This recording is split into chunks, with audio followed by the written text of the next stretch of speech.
வணக்கம் ப்ரோ. என் பேர் முஸ்தபா. எங்கள் வீட்டில் பார்த்தீங்கன்னா 2 பேர் பிளைண்டு. நானும் பிளைண்டு, எங்கள் அப்பாவும் பிளைண்டு. எனக்கு வந்து வீட்டை தேடி ஹெல்ப் பண்ணாங்க.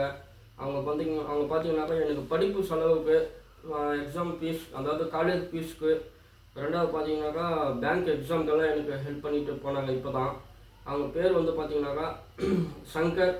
இன்னொரு அவங்களுடைய தம்பி, அண்ணனும் தம்பியும் 2 பேருமே எனக்கு ஹெல்ப் பண்ணியிருக்கிறாங்க. சங்கர். ரெண்டாவது பார்த்தீங்கன்னாக்கா சாய்ராம். அவங்களுடைய நண்பர்கள் இன்னொருத்தர் வந்து மகேஷ்.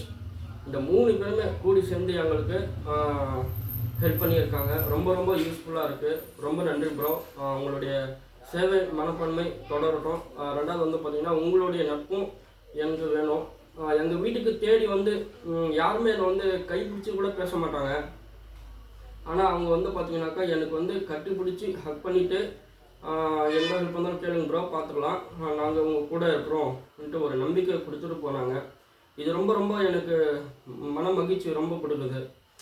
ஏன்னா ஒரு பிளைண்ட் வந்து தள்ளி நின்று தான் பேசுவாங்க, இல்லைன்னா தொட்டு கூட பேச மாட்டாங்க. ஆனால் இவங்க வந்து பார்த்தீங்கன்னாக்கா ஹக் பண்ணிவிட்டு பார்த்துக்கலாம் ப்ரோ, நாங்கள் இருக்கிறோம்னு சொல்லிட்டு ஹெல்ப் பண்ணிவிட்டு போனாங்க. எனக்கு வந்து காலேஜ் ஃபீஸ் வந்து கட்டிட்டு போனாங்க.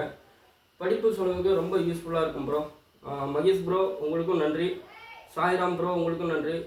சங்கர் ப்ரோ உங்களுக்கும் நன்றி. உங்களுக்காகவும் உங்கள் குடும்பத்துக்காகவும் நான் எப்போவுமே கடவுள்கிட்ட பிரார்த்தனை பண்ணிக்கிறேன் ப்ரோ.